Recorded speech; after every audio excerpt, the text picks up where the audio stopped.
Estamos hablando que el Apocalipsis no es un libro de horror, no es un libro de explosiones, no es un libro del fin del mundo. El Apocalipsis tiene 2 capítulos final que habla de la segunda venida de Jesús. Y hemos dado una clase larguísima del Apocalipsis que duró como un año, y no sé si afuera habrá algún tape del Apocalipsis. Hablábamos cómo el Apocalipsis es un libro de esperanza, cómo el Apocalipsis es un libro de adoración, cómo el Apocalipsis es un libro de bendición. Y se basa en estas palabras que el prólogo del Apocalipsis, en Apocalipsis 1, repite continuamente desde el capítulo 1. Dice Apocalipsis 1:1. Revelación de Jesús se la concedió Dios para manifestar a sus siervos lo que ha de suceder pronto. Esta es la clave del asunto. Eso lo dice en el capítulo 1:1. El que se equivoque es porque le da la gana. ¿Qué es lo que dice aquí? Revelación de Jesús que se la concedió Dios para manifestar a sus siervos lo que va a suceder pronto. Lo que va a suceder pronto. Todo el mundo dice, bueno, el fin del mundo está pronto. Pero es que eso lo dijo, esta revelación la recibió Juan hace 2000 años. Y hace 2000 años el Señor le dijo a Juan que lo que estaba escrito aquí iba a suceder pronto. No es el pronto de nosotros, es el pronto de Juan. Y ha pasado 2000 años. Entonces hay solamente 2 cosas. O hemos entendido mal o Dios no cumple lo que promete.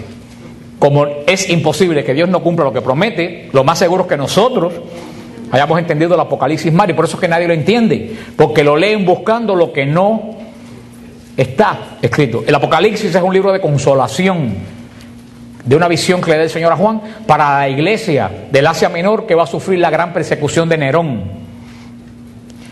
El Apocalipsis no habla del fin de los rusos contra los americanos, o de los chinos contra los americanos. Habla del enfrentamiento de los hijos de la luz con los hijos de las tinieblas. Es lo que habla el Apocalipsis. Y es un libro de adoración. En el mismo Apocalipsis, en el mismo capítulo primero, lo que pasa es que no podemos estar el día entero hablando del Apocalipsis, porque vamos a resumirnos solamente de la parte que Jesús le habla con Juan, después que le habla a las 7 iglesias. En el capítulo 4, Juan dice que tuvo esta revelación. ¿Se recuerdan qué día dice Juan que tuvo esta revelación? El domingo. Dice, el día del Señor recibió Juan este libro, y dice en el versículo 1:3, dichoso el que la lea y dichosos los que escuchen las palabras de esta profecía y guarden lo escrito en ella, porque el tiempo está. O sea, en el capítulo 1, los primeros versos dice 2 veces, el tiempo está cerca.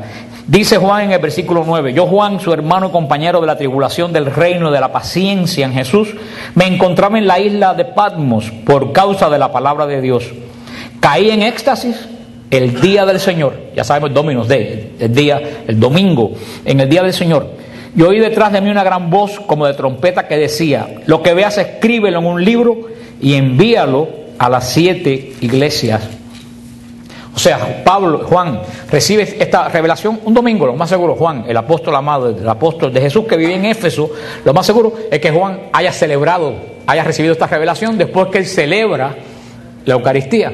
Nosotros tuvimos la bendición de que estuvimos en la isla de Patmos, en una visita que hicimos en los pasos de San Pablo, y llegamos a la isla de Patmos. No hay coincidencia en el reino de Dios. Llegamos a la isla de Patmos un día domingo. Y fuimos a la gruta donde Juan escribió el Apocalipsis, donde Juan tuvo la visión, que está la piedra todavía donde Juan puso la cabeza. Estuvimos allí, y cuando entramos a la cueva de Patmos, ¿ustedes saben lo que estaban realizando? La Eucaristía. O sea, Juan sube después de ver la Eucaristía, Juan es llevado al trono de Dios, y Juan ve en el cielo la adoración que ocurre en el cielo mientras la Eucaristía sucede en la tierra. Y dice Juan en Apocalipsis 4:1, después tuvo una visión. Y aquí que una puerta estaba abierta en el cielo, y aquella voz que había oído antes, como voz de trompeta que hablaba conmigo, me decía, sube acá que te voy a enseñar lo que ha de suceder después. Primero le va a mostrar lo que va a suceder pronto, y después le va a mostrar lo que va a suceder después. Y aquí comienza, dice, al instante caí en éxtasis, vi que un trono estaba erigido en el cielo, y uno sentado en el trono. Y el que estaba sentado era de aspecto semejante al jaspe y a la cornalina, y un arco iris alrededor del trono. Vi 24 tronos alrededor del trono, y sentados en los tronos a 24 ancianos con vestiduras blancas y coronas de oro sobre la cabeza. Del trono salen relámpagos y fragor y truenos.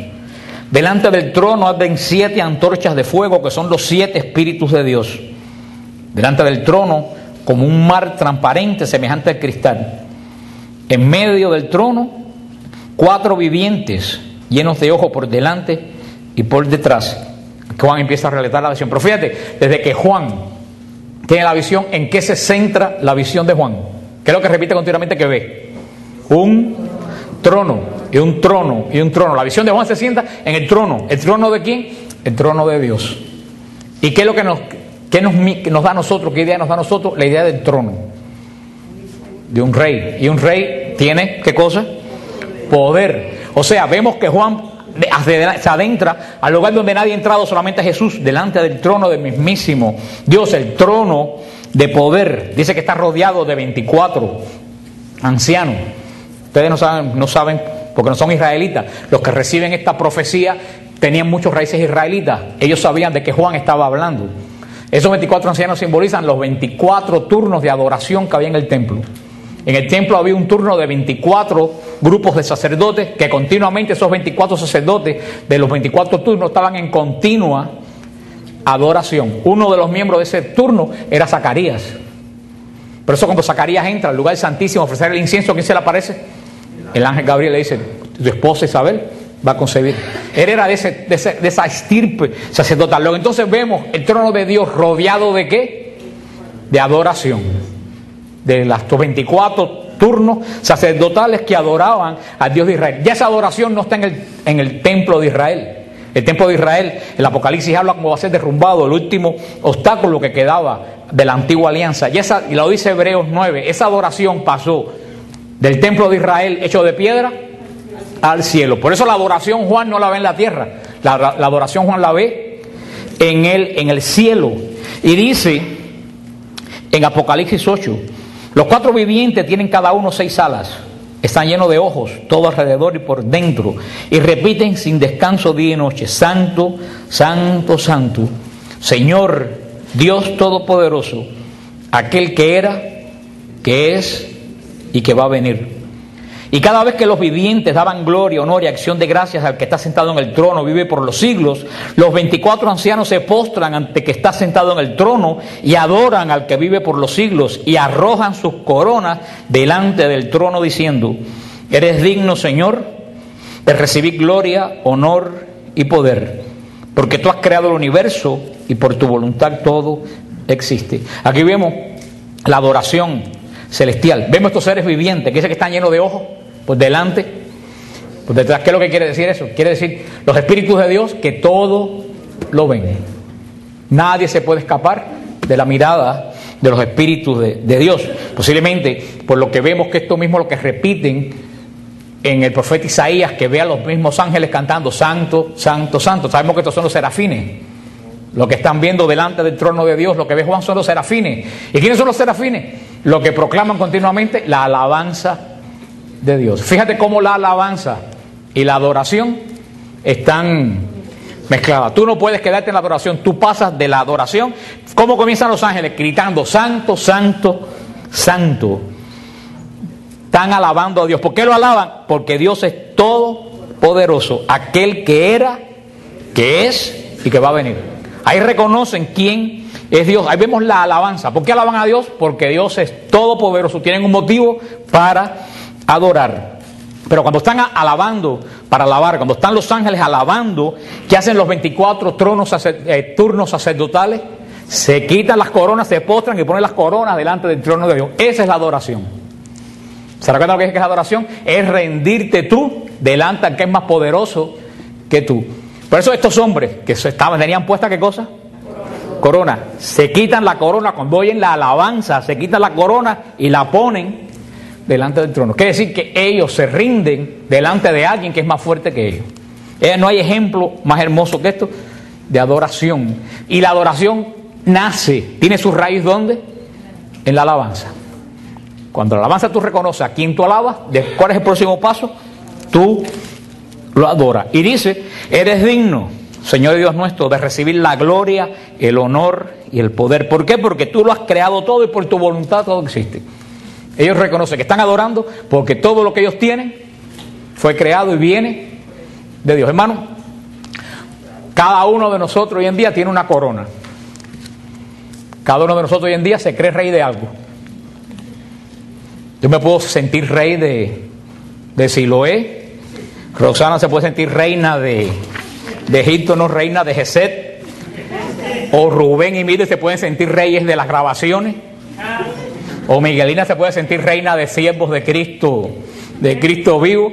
Cada cual tiene una, hermano, querrámonos o no, cada uno de nosotros nos afarramos a una corona. Cada cual sabrá qué corona, y ojalá que sea de oro, que no sea de pecado, porque también hay coronas de pecado. Tú no puedes entrar en la adoración con corona. Tú para adorar, es más que cuando tú bajas la cabeza, todo lo que tienes en la cabeza se cae. Y en Belén, la puerta que da la entrada a la basílica de Belén, le llaman la puerta de la humildad, porque la puerta es de este tamaño. Es así. Todo el que entra a Belén tiene que entrar con la cabeza baja, y cuando se baja la cabeza se caen las coronas. Nadie con corona se puede acercar al Rey de Reyes y Señor de Señores. Así que el primer paso de la adoración, ¿cuál es? Quitarnos las coronas. Mira, a ver qué corona tú tienes. Esa no es cuestión mía, esa es cuestión de... Puede ser una corona de soberbia. Aquí las cosas son como yo digo y se acabó. Puede ser una corona de, no sé, las cosas son de mi modo o no son. Punto. Esa es una corona que hay que quitarse. Pues una corona, yo soy la última Coca-Cola del desierto, y me tienen que saludar, y me tienen que dar lugar, y me tienen que llamar porque yo canto mejor que nadie, porque yo rezo mejor que... Hermano, hay que quitarse. Para adorar, nadie puede adorar. El que tiene corona puesta se queda sentado. Porque el que tiene corona puesta se cree, ¿qué cosa? Rey. Y yo me lo merezco todo. Por lo tanto, yo no tengo que adorar. Y aunque seamos cristianos, aunque estemos en el proceso de crecer en el Espíritu, todos tenemos por algún lado alguna corona. Sigue diciendo el Apocalipsis 5:1. Vi también en la mano derecha del que está sentado en el trono un libro escrito por el anverso y el reverso, sellado con 7 sellos. Y vi un ángel poderoso que proclamaba con fuerte voz: ¿quién es digno de abrir el libro y de soltar sus sellos? Pero nadie era capaz, ni en el cielo, ni en la tierra, ni bajo la tierra, de abrir el libro ni leerlo. Y yo lloraba mucho porque no había encontrado nadie digno de abrir el libro. Es un rollo, no es un libro. Aquí dice el libro para que ustedes lo entiendan, porque dicen rollo no saben lo que es un rollo.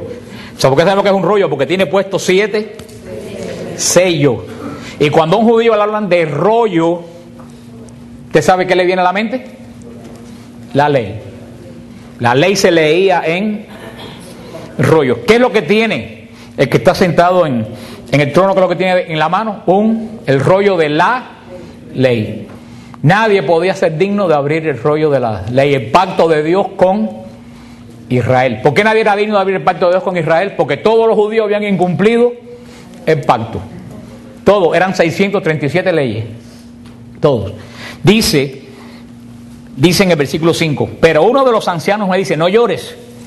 Mira, ha triunfado el león de la tribu de Judá, el retoño de David. Él podrá abrir el libro y sus 7 sellos. ¿Quién es el único que supo cumplir la ley perfectamente? Cristo. Eres el único que podía abrir el sello. Entonces vi de pie, aquí viene el kit de la cosa. Entonces vi de pie en medio del trono y de los 4 vivientes y de los ancianos un cordero degollado. Aquí está el asunto. Toda la adoración se enfoca en ¿qué? En el trono de Dios. Pero ¿qué cosa está entre el trono de Dios y los adoradores? Un cordero, ¿cómo? El cordero está muerto, pero está de pie. ¿Sabes lo que quiere decir eso? Sacrificio.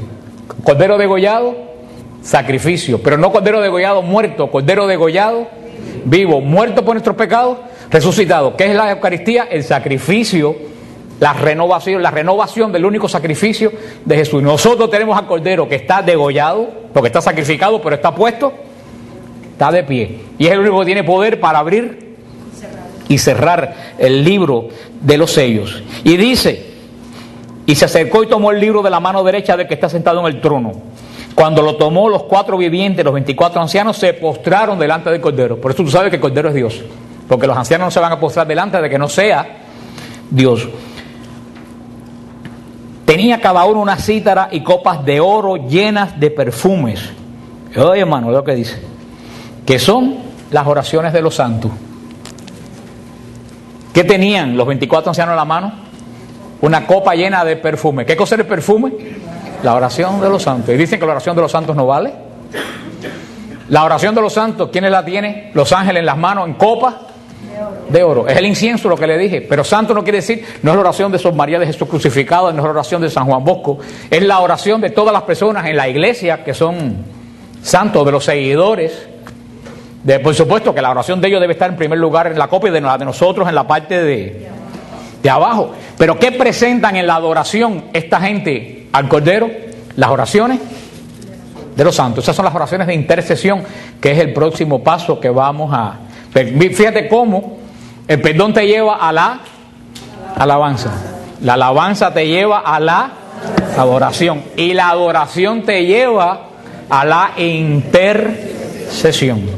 Porque cuando tú adoras, tú reconoces que al que tú adoras todo lo puede y puede más que tú. Y si ese puede más que tú, entonces tú le vas a presentar a él las cosas que tú no puedes solucionar. No solo tuyas, como dice el Rosario de la Misericordia que acabamos de leer, las oraciones del mundo entero. Entonces, vamos y nos lleva a la oración de intercesión. Ya están viendo cómo es el mecanismo de oración. Primero, oración de perdón. Espérense, calma. Te iba a decir algo, por eso me paré. No, yo estoy dándosela muy largo. Esto no quiere decir que la oración de ustedes tiene que durar el día entero. Ojalá esto se pueda hacer, cualquier tipo de oración, aunque dure 10 minutos, aunque dure 5 minutos. Oración de perdón. El perdón te lleva a la alabanza porque Dios ha perdonado tus pecados. Cuando tú alabas a Dios, reconoce que eres grande, entonces lo adoras. Y cuando reconoce que eres todopoderoso y que Él puede resolver los problemas, le presenta los problemas. Dice el Señor, ustedes no reciben porque no oran bien. La mayoría de la gente cuando empieza a orar, ¿qué es lo único que hace? Pedir, pedir, pedir, pedir, pedir. No estamos orando bien. Mira cómo tenemos como una tipo de oración te va llevando a la otra. Ahora vamos a ver los 7 pasos para orar bien en la intercesión. Ay, hermano, porque la intercesión ahí es donde se enreda un poco ahí es donde se enreda la pita en la intercesión. Primeramente, tenemos que decidir, primer paso, tenemos que decidir lo que yo quiero recibir. Ese es el primer paso. No podemos andar pidiendo a la tonta y a loca. Tú para pedir, primero tú tienes que saber qué cosa es lo que tú quieres pedir. Ese es el primer paso. Hay gente que ora a lo loco, lo primero que le viene a la cabeza. Lo dice el apóstol Santiago en la primera carta del apóstol Santiago, versículo 6. Dice, pero que la pida con fe, sin vacilar, porque el que vacila es semejante al oleaje del mar agitado por el viento y zarandeado de una a otra parte. Que no piense en recibir cosa alguna del Señor un hombre como este. Un hombre resoluto e inconstante lo es en todos sus caminos. Fíjate lo que dice Santiago, y Santiago sabe muy bien lo que dice. Dice que una persona que no sabe qué pide es como la sola. Hoy pide una cosa, mañana a los 10 minutos pide otra cosa diferente a la que pediste primero, y eres capaz de volver loco al Espíritu Santo pidiendo. Una persona que no sabe lo que quiere nunca va a recibir absolutamente nada de Dios. La palabra griega que se usa para duda es diacrino. Diacrino quiere decir separar entre dos. Oscilar, quiere decir diacrino. Duda en griego quiere decir oscilar. ¿Te has visto los relojes de péndulo? Un momento están aquí y el otro. ¿El reloj de péndulo se queda alguna vez en algún lado? No, siempre está. Hay cristianos que a la hora de pedir exactamente lo hacen con ese doble ánimo. Tenemos que primero identificar qué yo quiero pedir. En San Juan 15:7 dice Jesús, si permanecéis en mí y en mi palabra, mi palabra permanecerá en ustedes. Pedid lo que quiera y esto será hecho. Primero, antes de pedir, tenemos que tener bien claro, yo tengo que saber y que pedir ¿qué cosa? Lo que yo quiero. Tengo que decidir mi oración de petición. Estamos hablando ahora solamente, estamos en la oración de ¿qué? Intercesión. Si tú vas a interceder por algo, tú tienes, pueden ser varias cosas, pero tú tienes que tener, primero tienes que identificar qué cosa es la necesidad de lo que tú vas a pedir. Necesitas trabajo, es tu familia, es tus hijos, tu marido, es tu mujer, es más fe, es cambio de vida, es una vocación, lo que sea. Tú dices, esta va a ser mi primera prioridad, estas son las cosas que yo voy a pedir. En Marcos 10, 46, vemos que dice, entonces vinieron a Jericó, y al salir de Jericó él y sus discípulos, una gran multitud los seguía. Bartimeo, el ciego, el hijo de Timeo, estaba sentado junto al camino mendigando, y oyendo que era Jesús de Nazaret, comenzó a dar grito: Hijo de David, ten misericordia de mí. Muchos lo reprendían para que se callase, pero él clamaba más fuerte: Hijo de David, ten misericordia de mí. Entonces Jesús, deteniéndose, mandó a llamarle. Llamaron al ciego y le dijeron: ten confianza, él te llama. Entonces, arrojando su capa, se levantó y vino Jesús. Respondió Jesús. Le dijo Jesús: ¿qué quieres que haga? Y el ciego le dijo: Maestro, que vea. Jesús le dijo: vete, tu fe te ha salvado. Y enseguida recobró la vista y seguía a Jesús por todo el camino. Aquí hay, para hablar en un retiro completo de la oración en este pasaje, pero vemos solamente algo. Este hombre sabía lo que quería. ¿Qué quería Bartimeo? Ver. Un ciego que está a la orilla del camino. Todo el mundo sabe que es ciego. Grita: Jesús, hijo de David, ten compasión de mí. Jesús lo llama, pero ¿y qué le pregunta a Jesús? ¿Qué tú quieres? ¿No parece una pregunta un poco? Si el hombre ciego está gritando: Hijo de David, ten compasión de mí, ¿qué el hombre va? Uno dirá: bueno, ¿qué el hombre va a querer? ¿Por qué Jesús le dijo que tú quieres? ¿Tú sabes por qué? Porque Bartimeo tenía que saber muy bien qué cosa él quería. Porque Bartimeo va a recibir lo que él quiere. Si Bartimeo dice: ay, bueno, Señor, lo que tú quieras, déjame caer cualquier cosa, a lo mejor se saca la lotería, pero sigue ciego.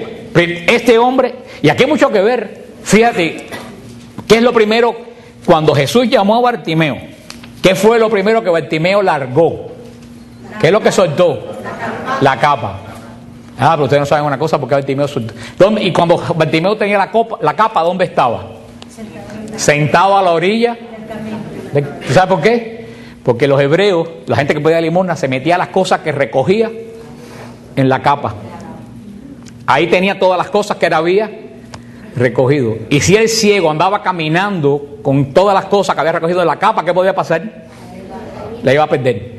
Entonces, las cosas que él había recogido le impedía caminar. Cuando Jesús lo llamó, ¿qué fue lo primero que hizo? Soltó, se olvidó de lo que salió corriendo. Ay, hermano, cuántas cosas que nosotros hemos adquirido nos olvida caminar.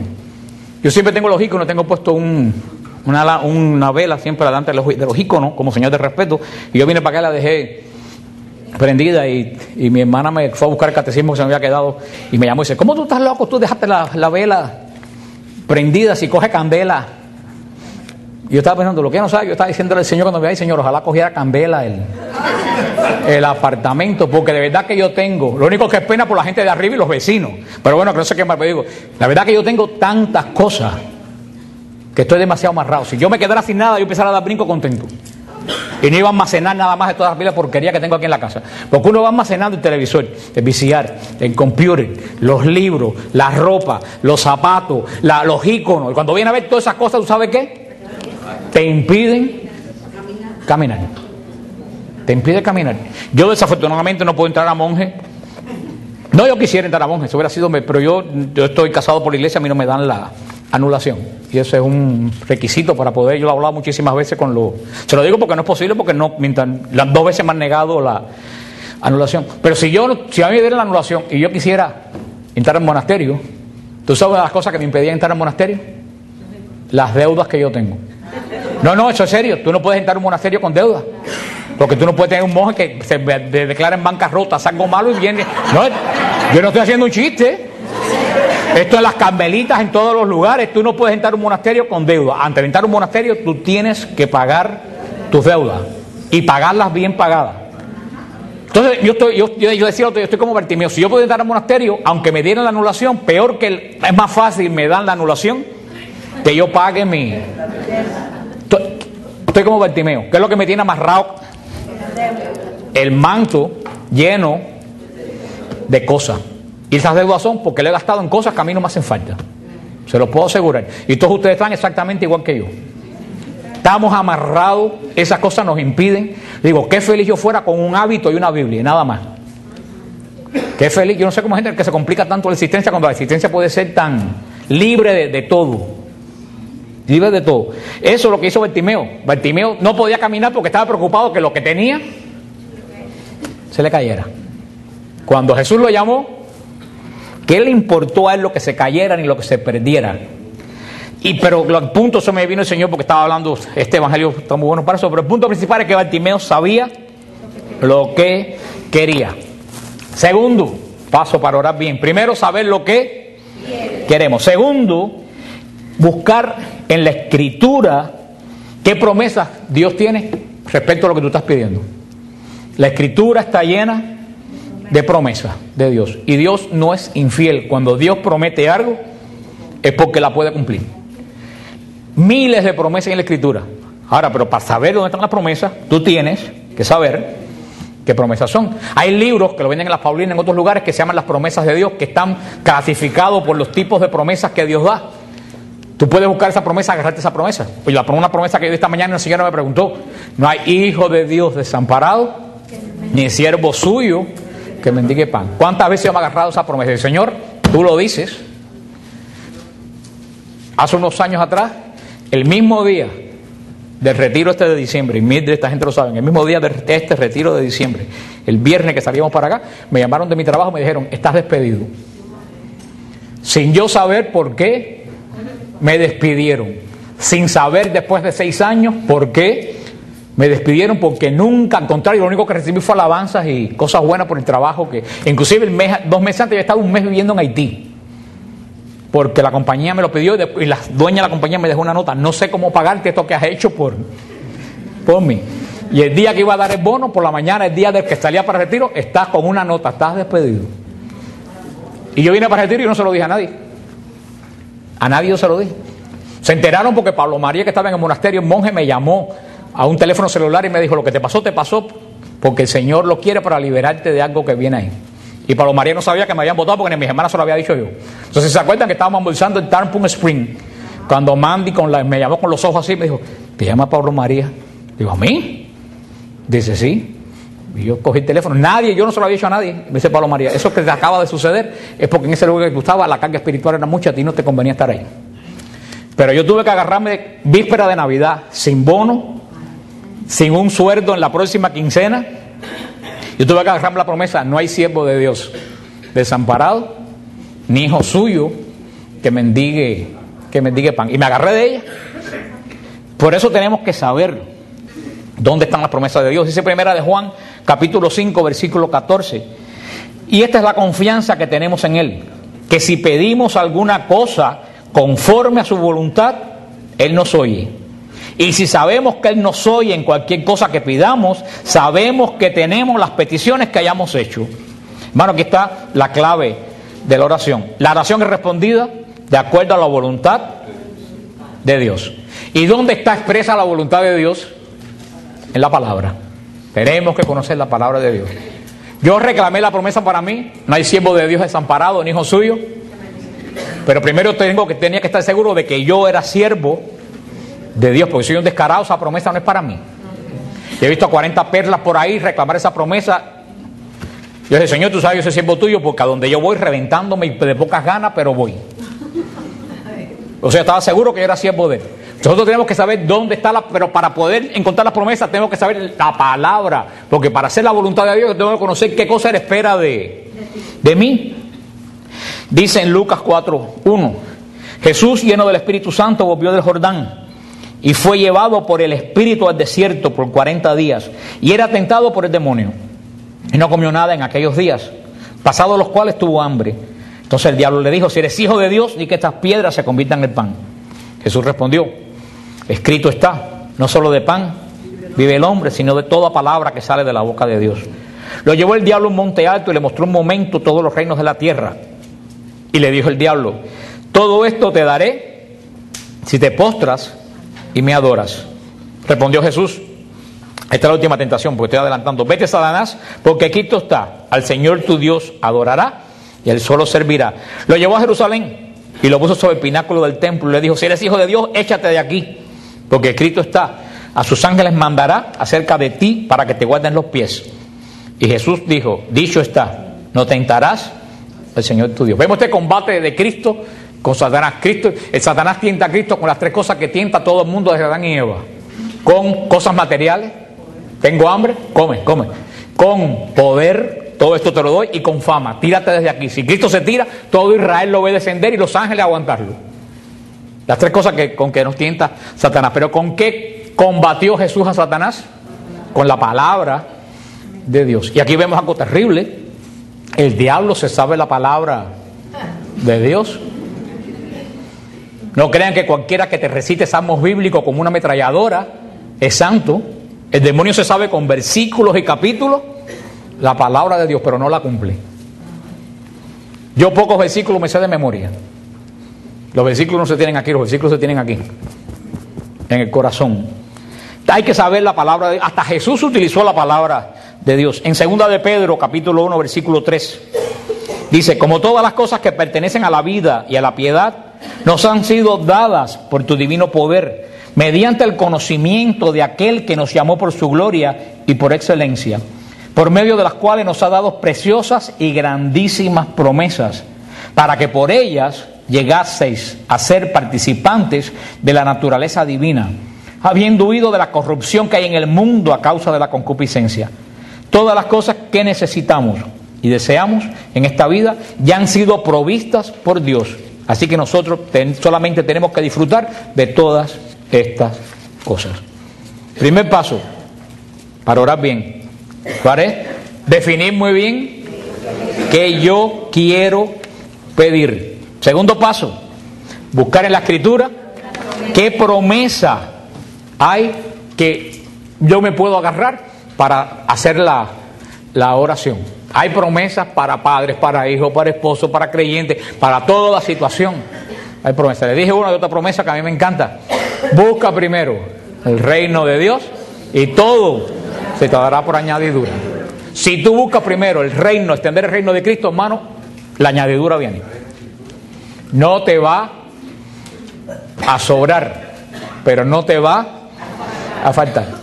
Y la prueba está que cuando caía maná en el desierto y los israelitas quisieron guardar maná para hoy y para mañana, ¿qué le pasó al maná de mañana?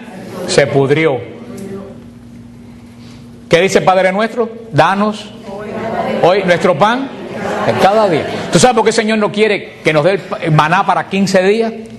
Porque cuando tenemos maná para 15 días decimos: de aquí a 15 días vuelvo otra vez a orar y me acuerdo de Él. El Señor quiere que cada día vivamos de su misericordia, siendo provistos por Él. ¿Se acuerdan la parábola del hombre que llenó el granero y dijo: ahora me voy a echar para atrás y voy a vivir la dulce vida? El Señor le dijo: insensato, hoy te voy a pedir la vida. Tercer paso para orar bien: pídele a Dios las cosas que necesita. Este paso es tan obvio que parece tonto darlo. Tú dices: bueno, si estoy pidiendo algo es porque de verdad. Pero es que de verdad que hay muchos creyentes que no le piden a Dios las cosas que necesitan. Nos vamos por cosas superfluas. A lo mejor estás pidiendo por una casa grande y nueva, cuando tu familia que está adentro está desbaratada. ¿Para qué tú quieres una casa grande y nueva si tu familia, no hay familia, se acabó? En ese caso, ¿por qué tú tienes que orar? Por la familia. Señor, reconstruye una casa, no es una casa, un hogar no es una casa. Un hogar lo constituye la familia que vive en esa casa. Estoy poniendo un ejemplo de cómo las personas pueden pensar que están orando por algo y sin embargo están orando por algo que es totalmente superfluo. Mateo 7:7 dice: pedid y se os dará, buscad y hallaréis, llamad y se os abrirá. Porque todo aquel que pide recibe, Y el que busca, halla. Y el que llama, se le abre. ¿Qué de vosotros hay que si un hijo le pide pan, le dé una piedra? O que si le pide un pescado, le dé una serpiente. Pues si vosotros siendo malos sabéis dar cosas buenas a vuestros hijos, ¿cuánto más vuestro Padre que está en los cielos dará cosas buenas a todo el que se lo pida? Cosas buenas. Ahí está la clave. Tenemos que pedir cosas que de verdad. Tú dices, ay Señor, dame la lotería. Y es muy... A mí nunca se me olvida. Y si alguien conoce, no he dicho nada. El caso se lo tragan, ¿no? A mí nunca se me olvida la primera persona que se sacó la lotería en Miami. La primera persona, cuando la loto empezó. Esa persona iba a un grupo de oración de una parroquia de Miami. Y tiempo después, la esposa de ese señor me dijo un día, la desgracia de mi casa entró el día que nos sacamos la lotería. El esposo dejó el negocio que tenía, que le iba muy bien, empezó a salir con jovencitas, los hijos se fajaron unos con otros por la herencia que pudiera dejar el padre y que no desperdiciara, y la familia se acabó. Dice esa mujer, la desgracia entró en mi casa junto con la lotería. A lo mejor estaban pidiendo por mucho tiempo de la lotería, pero estaban pidiendo mal. A lo mejor que la lotería era pedir que la familia fuera sólida. Después que la familia fuera sólida pudiera venir la lotería. Hermano, muchas veces nos lamentamos de cosas que no tenemos, pero ¿qué saben ustedes si esas cosas que ustedes no tienen hubiera sido una desgracia para ustedes? Porque qué mejor que sacarse la lotería. Hay algo mejor, es buenísimo, pero ¿qué tú sabes si puede ser una desgracia para ti? Yo le he dicho cuando al Señor, dame la lotería para no trabajar más y servirte. Y el Señor me ha dicho claramente, el día que te dé la lotería más nunca te veo. Así que no tengo ninguna posibilidad, y Él sabe por qué lo dice. Así que yo no tengo ninguna posibilidad de sacarme, hermano, y no agarro ni un número detrás del otro, ni dos números seguidos cogido yo en mi vida. Pedir a Dios, dice Santiago, yo le recomiendo a todo el mundo leer muy bien la epístola de Santiago. La epístola de Santiago nadie la lee y está llena de sabiduría humana. Dice Santiago 4:2, codiciáis y no tenéis, matáis y ardéis de envidia y no podéis alcanzar nada, combatís y lucháis, pero no tienen lo que deseáis porque ustedes no piden bien. ¿Qué dice Santiago? Ustedes se están matando en vano. ¿Por qué? Porque codicias, y si codicias, ¿qué es codicia? El que tiene tener y tener, y mientras más tú quieres tener, menos tiene. Dice, te matas de envidia por los demás y no alcanzas lo que los otros alcanzaron. Combates y luchas por algo y nunca te llega. Dice Santiago, ¿cuál es la clave de todo? Porque no pides, porque no sabes pedir. Si quieres algo, debes saber qué es lo que quieres y entonces pedírselo a Dios. Entonces los pasos de la oración: primero, decidir bien qué yo quiero pedir. Y parece lo mismo que esto no, pero esto segundo no. Decidir lo que quieres pedir, y lo que estoy hablando ahora es que lo que vas a pedir, lo que decidiste que sea bueno, parece lo mismo, pero no es lo mismo. Primero, pedir, saber qué quiero pedir. Segundo, buscar la promesa de Dios para eso. Tercero, pedir de verdad lo que yo necesito. Ahora el cuarto, y ahí viene la parte más difícil: creer que vas a recibir lo que pediste. Y lo que le decía yo esta mañana, si tú dices, ay, ¿para qué voy a pedir si nunca me lo van a dar? Mira, olvídate del asunto. En Mateo 11:23 dice, porque de cierto os digo que cualquiera que dijere este monte, quítate y échate al mar, y no dudase en su corazón, sino creyese que será hecho lo que dice, eso se hará.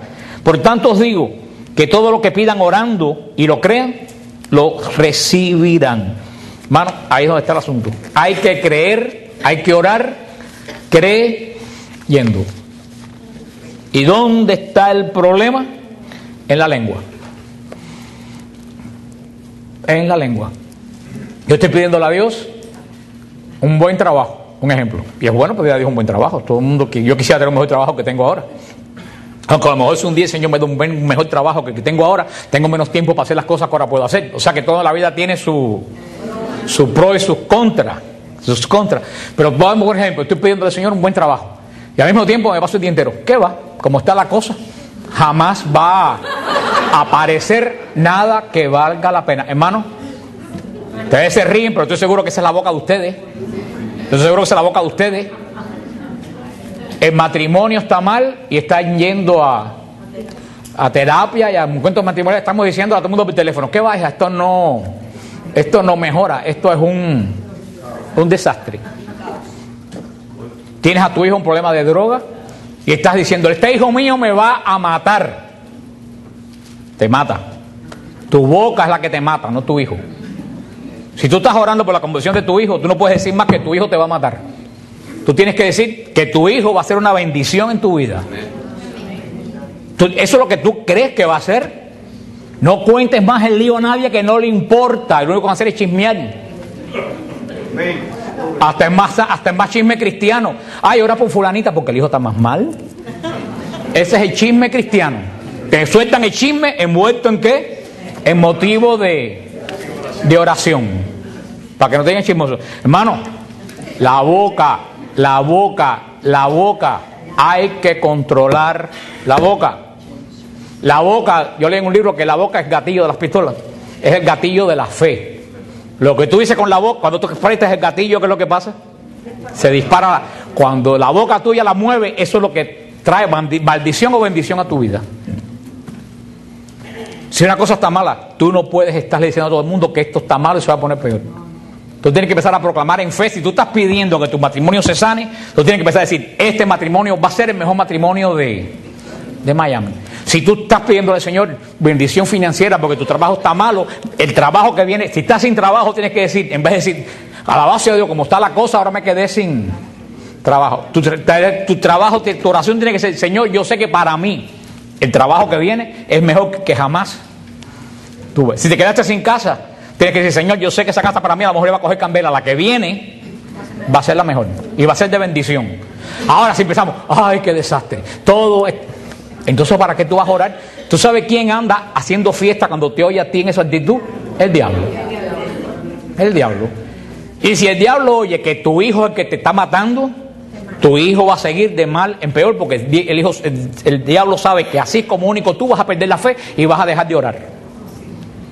Si el demonio sabe que la falta de trabajo es lo que a ti te mata, no vas a conseguir todo lo que vayas a aplicar, te lo van a tumbar.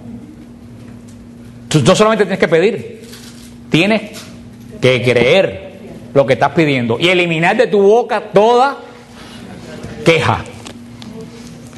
Y la cosa se está poniendo más negra. Y como dice San Pablo, tienes que caminar en fe. Es cuando más tienes que decir: esto se va a solucionar. Esa es la fe. Esa es la fe.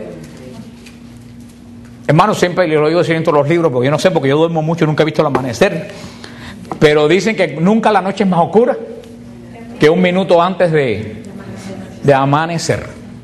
El demonio es el que quiere hacer la noche oscura larga. Tenemos que aprender a creer lo que estoy pidiendo. El quinto paso, que es muy parecido a esto. Quinto paso: rehusar, dudar. Porque puedes creer, pero al mismo tiempo puedes dudar. Rehusar por todos los medios, porque el demonio es el padre de la duda. ¿Cómo comienzan las tentaciones que el demonio le hace a Cristo? ¿Con qué palabra? Sí. Si eres hijo de Dios. ¿Qué le está diciendo? A lo mejor tú no eres hijo de Dios y tú te lo crees. Si eres hijo de Dios. El demonio es el padre de la duda. Y el demonio es el que viene: si tú crees que eso se te va a solucionar. ¡Ja! Y muchas veces el demonio usa la boca de nosotros. Sí, sigue creyendo sigue rezando y creyendo en eso. Yo le he hecho cuento muchas veces a las personas del ministerio, pero lo vemos hoy porque mucha gente que no viene, de este hermano hace muchos años, él se llamaba Pablo, que él estaba preso en la cárcel, colombiano preso por traficar droga, en los años 80, ilegal. ¿Ustedes saben lo que quiere decir eso? Deportación inmediata, en el mejor de los casos. ¿Y qué le decían los abogados? Declárate culpable para que te deporten y se acabó. Y cuando eso, no había todavía ni celular, me esos años de eso. Fue en el 82, 83, por ahí. Y Pablo me llamó de la cárcel a Radio Paz. Y yo hablaba con Pablo, que aquel tiempo me llamaba a la casa de la cárcel. Y yo le decía, Pablo, tú eres culpable. Decía, yo no soy culpable. Él lo había metido en eso la novia. Él no tenía nada que ver con ese asunto. Dije, no te declare culpable. Cree que el Señor es justo, el Señor te va a liberar. Y empezó a hacer el rosario. Y todo el mundo le decía en la cárcel, ¡ja! Créete que con el collarito ese tú vas a salir libre. ¿Sabes quién es testigo de esto? Margarita, se lo puede preguntar ni Gaglioni. ¿Dónde está Margarita? Margarita está por ahí. El hermano Margarita era traductor en la corte. Y él fue el traductor de ese caso. Y él fue uno de los medios testimonios. El día del juicio de Pablo, en el mejor de los casos, Pablo iba a salir deportado. En el mejor de los casos. Como a las 6 de la tarde me llaman a la casa, Pablo. Y yo dije, me va a decir que está en Cron, que lo van a... Me dice, ¿tú sabes dónde te llamo? Dice Pablo, yo digo, ¿de Cron? Dice, yo no había caminado tanto como ahora en la fe todavía. Dice, no, de un teléfono público de la calle 8. Me declararon inocente y no me deportaron y me soltaron. Y Margarita preguntó a Nigaglioni. Nigaglioni me dijo, jamás he visto un caso como ese.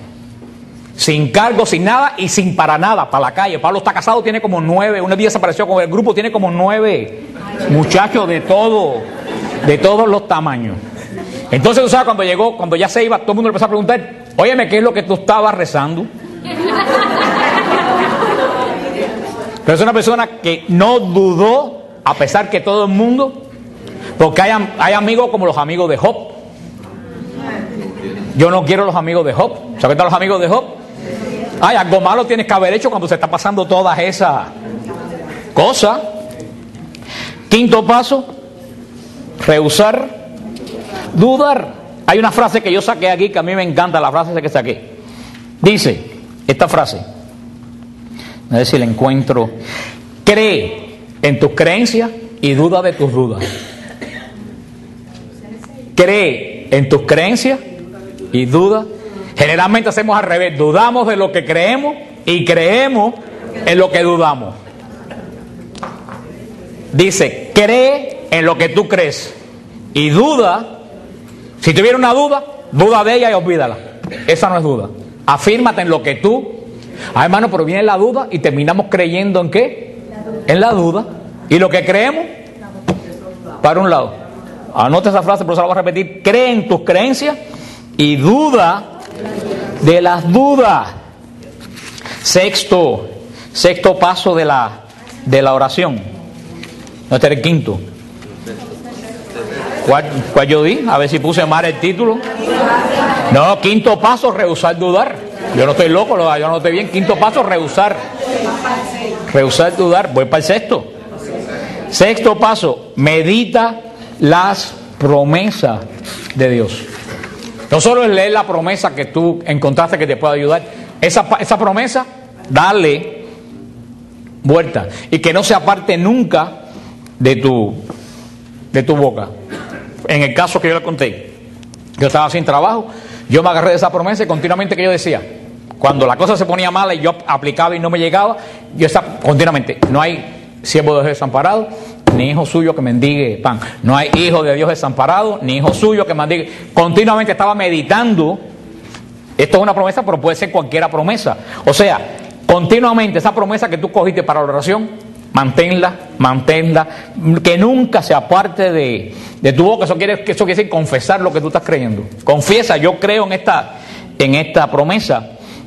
Dice Proverbios 4:20, hijo mío, estate atento a mis palabras, inclina tu oído a mis razones, no se aparten de tus ojos, guárdalas en medio de tu corazón, porque son vida a los que la hallan y medicina para todo el cuerpo.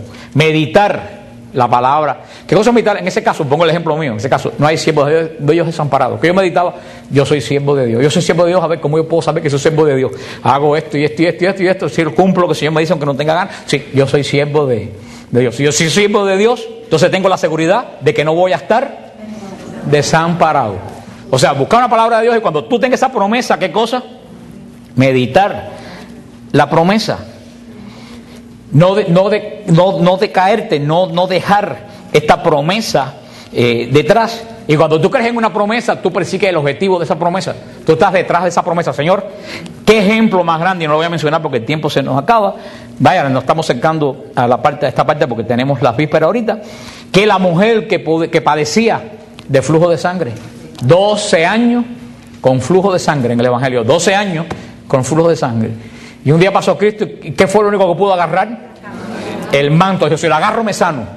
Y se sanó. Esa mujer después de 12 años seguía pensando que la sanación de ella podía llegar. Ella sabía que cuando el Mesías viniera iba a sanar a los enfermos. Decía, si ese es el Mesías, a mí me va a sanar. El hombre paralítico de la piscina de Betesda. ¿Se acuerdan el paralítico? Que dice la Biblia, a mí esa palabra nunca se me olvida, 35 años llevaba yendo a la piscina. Hermano, 35 años desde el 1972 hasta el día de hoy.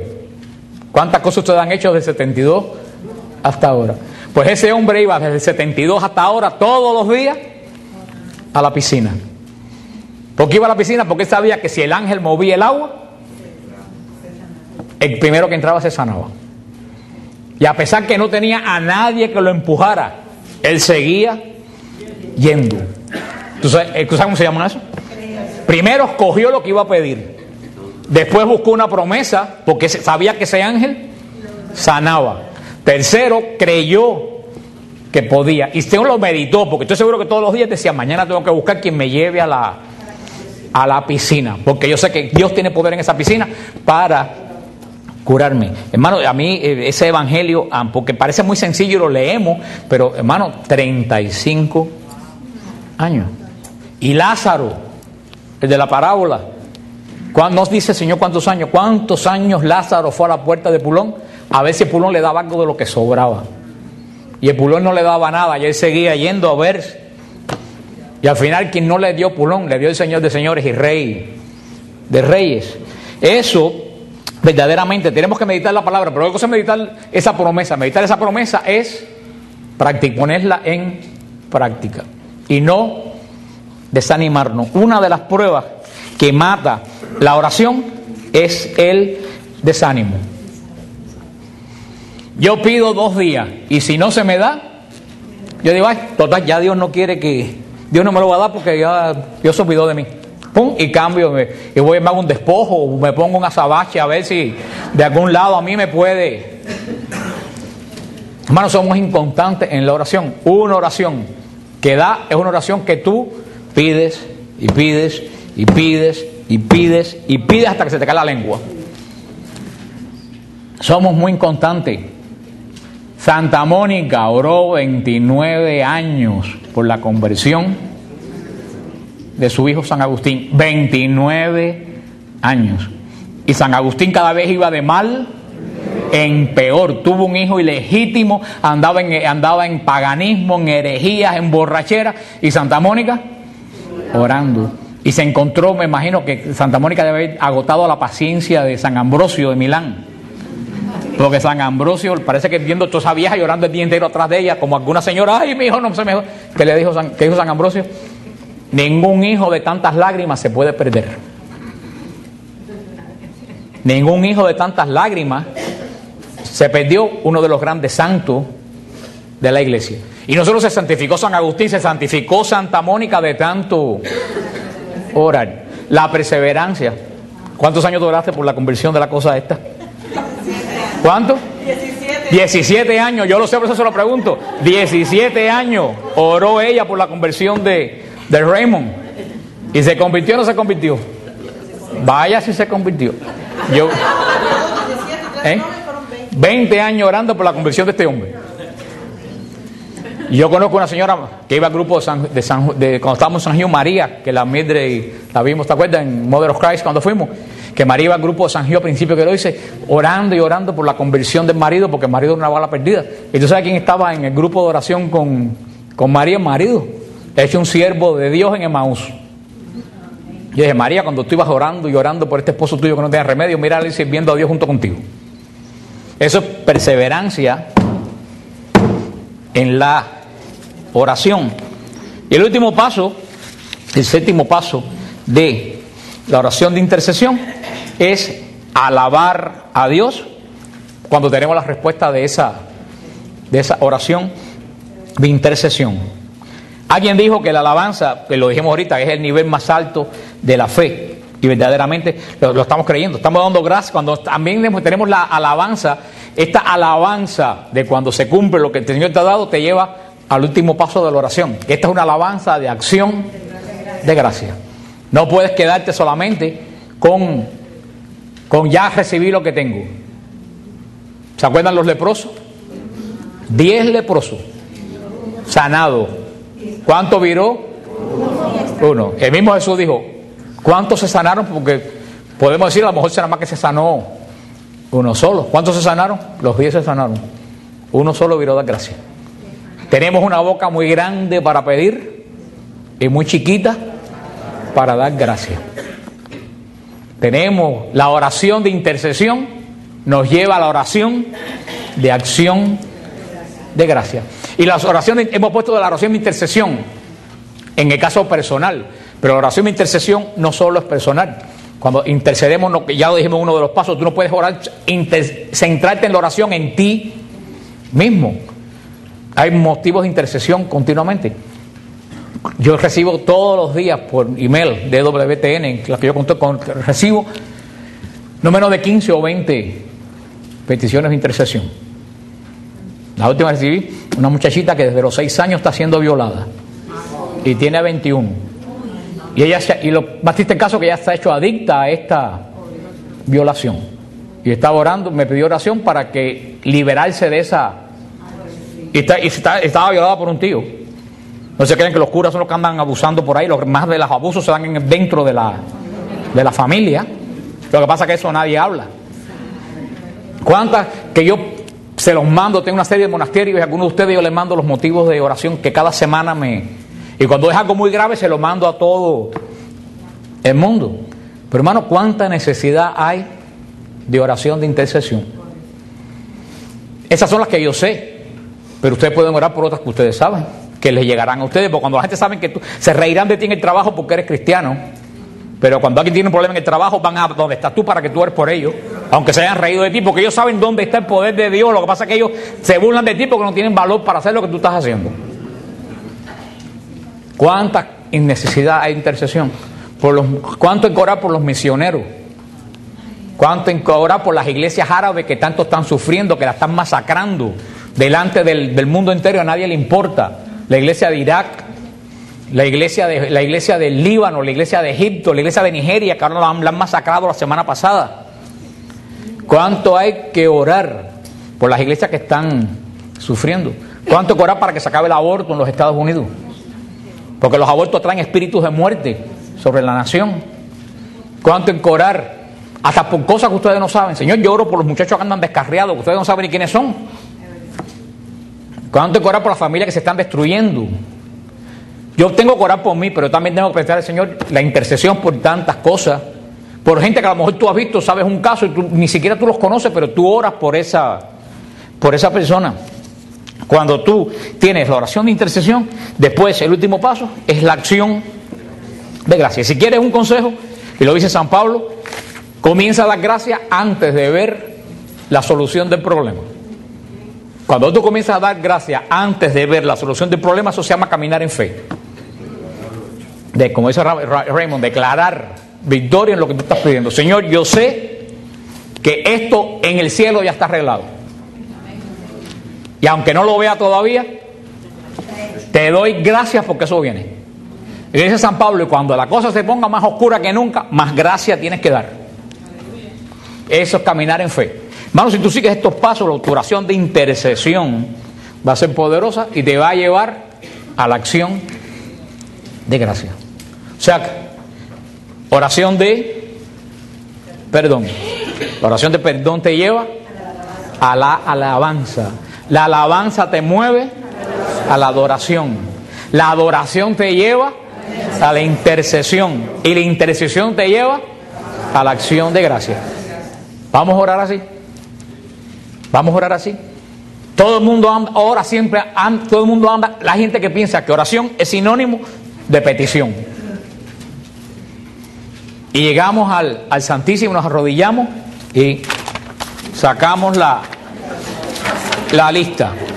Que fulanita se sane, que menganito consiga un mejor trabajo, que me aumenten el sueldo, que me saque la lotería, que pueda tener dinero por Israel en el viaje de Fran, que quede. Amén. Se acabó. Y el Señor se queda así, mira.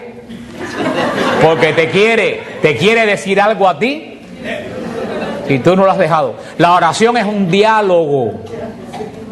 Acuérdense, tú no estás hablando solo.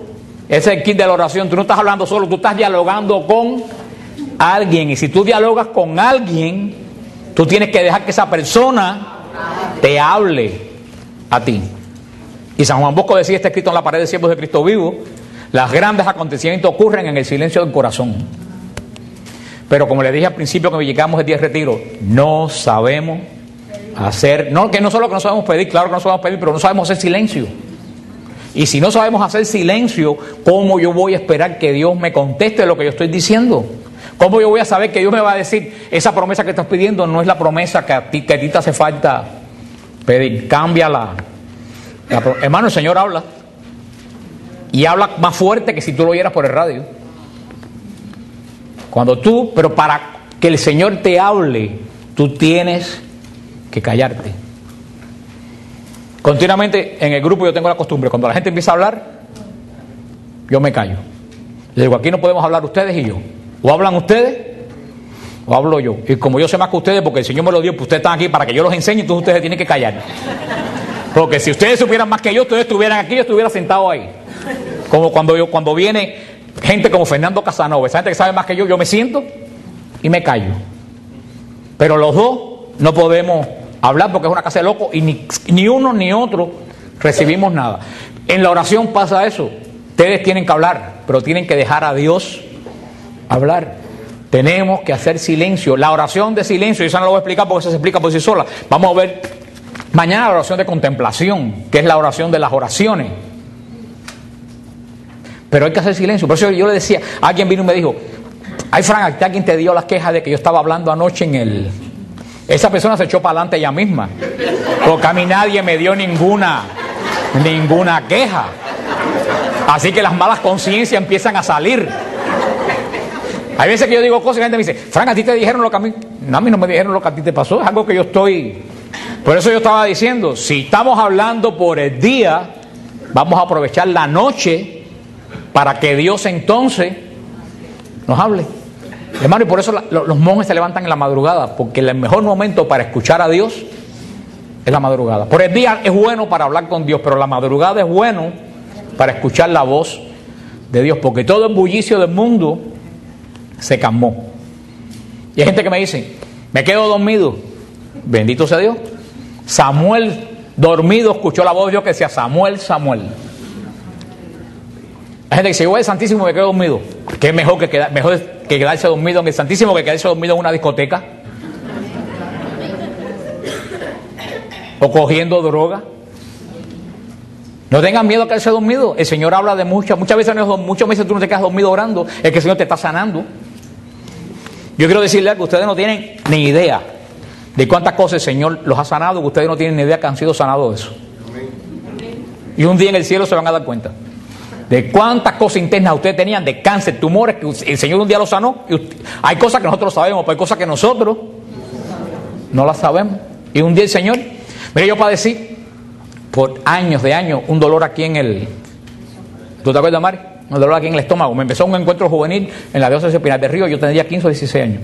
Pero un dolor que me daba cada 6 o 7 meses, que yo me doblaba en dos y me duraba 7, 8, 9, 10 horas.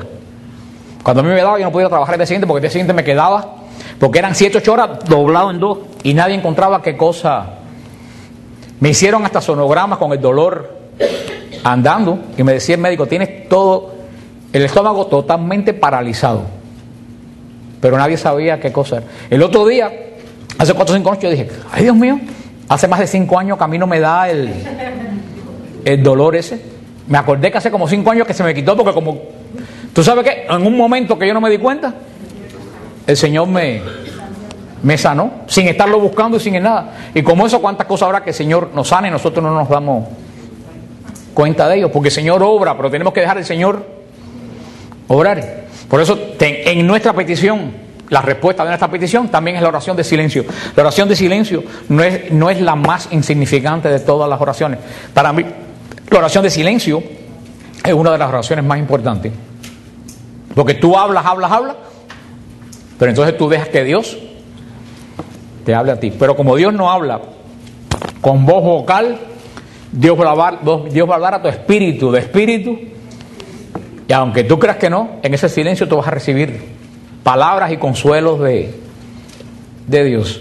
Nosotros tenemos la suerte de tener la verdadera adoración del nuevo pacto, la adoración en espíritu y en verdad. Este cuento yo lo he hecho hasta la saciedad y lo seguiré haciendo por los siglos de los siglos.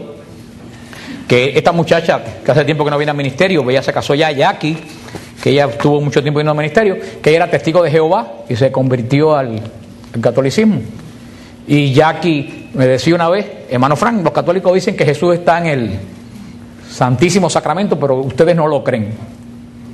Y yo dije frente a mí, ven acá, esa se acaba de convertir y me viene a dar clase. Y yo le dije, ¿por qué Jackie tú crees que los católicos no creen? Dijo, porque desde que yo me enteré que Jesús está en el Santísimo Sacramento del altar, yo cada vez que me sobra un minuto, corro a la capilla del Santísimo y siempre está vacía. Si ustedes creyeran que Jesús está ahí, la capilla estuviera llena, porque cuando viene el padre Tardif, me decía ella, las iglesias se llenan con gente hasta el medio de la calle. Y el que sana es ese.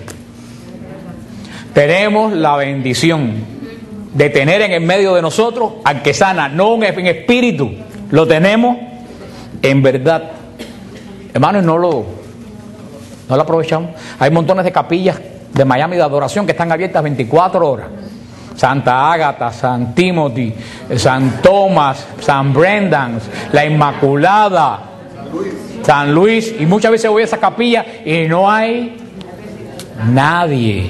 Ahora que anuncie que viene fulanito que sana, para que tú veas que tumban la puerta de la iglesia. Y el que sana no es fulanito, el que sana es ese que está ahí. No, yo estoy de acuerdo con lo que Jackie decía.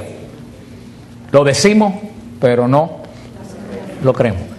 Cuando ahí me escriben de EWTN, que me escriben tanta gente, me dicen, Fran, tengo problemas de matrimonio. Yo le digo, ve al Santísimo. Yo tengo cáncer, ve al Santísimo. Tengo problemas con mis hijos, ve al Santísimo. No tengo trabajo. Y alguien me dijo una vez, chicos, eso es lo único que tú mandas. Y yo le dije, sí, porque no hay nada más. Eso es lo único que hay. Si tenemos al Señor de señores y Rey de reyes, eres el único que puede. Y yo, ¿de verdad lo creemos? ¿Qué le dijo Dios a Moisés cuando habló en la zarza? Quítate los zapatos, porque la tierra que pisa es tierra santa. Ay, hermanos, estoy en una voz ahora que es como la de Coimos de Los Ángeles, que sale aquí y dice, quítense los zapatos. Te lo quita. Pero esa tierra es santa, aunque no oigan esa voz. Porque lo que Moisés vio, lo que había en la tierra, que era santa, era que la sombra de la zarza daba en la tierra. La sombra de la zarza. Y Dios estaba en forma de llama. Aquí está Dios de verdad. O sea que esta tierra que está aquí es tierra santa. Pero ya los zapatos que tenemos que quitarnos no son los zapatos de verdad. Porque yo me puedo quitar los zapatos de verdad y seguir. Descalzarse en la Biblia quiere decir hacerse esclavo. Los esclavos no se podían poner. Hay un himno espiritual negro muy famoso de los negros del sur de los Estados Unidos que dice, Señor, ¿cuándo nos vas a dar zapatos? Eso no quiere decir que querían tener zapatos. Ellos, que los zapatos se los ponían solamente los libres. Quiere decir, Señor, ¿cuándo nos vas a hacer libres? Quitarse los zapatos era también un sentido de adoración. Señor, cuando yo me descalzo, quiero decir que yo reconozco que el poder viene de ti. Por eso no solo puede ser un signo quitarse los zapatos, pero los zapatos que tenemos que quitarnos son los zapatos del Espíritu. La soberbia, la autosuficiencia, los tiquitiquis y los problemas y las roñerías y las cosas. Tenemos que descansarnos de eso en la presencia de Dios. Y hermano, y aquí, yo también se lo he dicho muchas veces, yo en uno de los viajes que hicimos a Israel, ese viaje yo no llevé sacerdote, y quiero decirle que las veces que mejor yo he pasado en Israel es cuando no he llevado sacerdote. Porque cuando yo llevo sacerdote no me dejan hablar a mí. Y entonces la gente va no por el sacerdote, la gente va para que yo dé la enseñanza. Entonces a mí me da pena que la gente va para que dé la enseñanza y yo no puedo dar la... Pero cuando yo no llevo sacerdote, yo uso los sacerdotes de Israel. Ellos dan la misa, entonces yo digo lo que a mí me da mi realísima gana. Y todo marcha muy bien. Pero ese viaje no llevamos sacerdote. Y un sacerdote del Santo Sepulcro argentino nos estaba dando la misa. Y ese sacerdote franciscano nos decía... Tengo que darles una mala noticia, nos decían ustedes. Si ustedes han gastado $3,000, $4,000 en hacer un viaje larguísimo, en llegar al fin del mundo, durmiendo en unos aviones estrechitos, comiendo así en el avión, y han llegado al único lugar del mundo que yo les puedo asegurar que Cristo no está. Y él nos le enseñaba en griego, que está a la entrada del Santo Sepulcro, la reta, y decía, ¿tú sabes lo que dice en griego ahí? Ahí dice, aquí no está. El único lugar en que Cristo no está es al lugar que ustedes han venido. Él decía, cada sagrario de las iglesias de ustedes es más poderoso que el Santo Sepulcro. Y ustedes no van. Y lo tienen en la esquina. Por eso la oración que uno hace personal en la casa es poderosa. Y vamos a hablar después de la lección divina y de la oración de la iglesia. La oración que hacemos en la casa es poderosa, pero la oración que se hace delante del Señor es 3 veces más.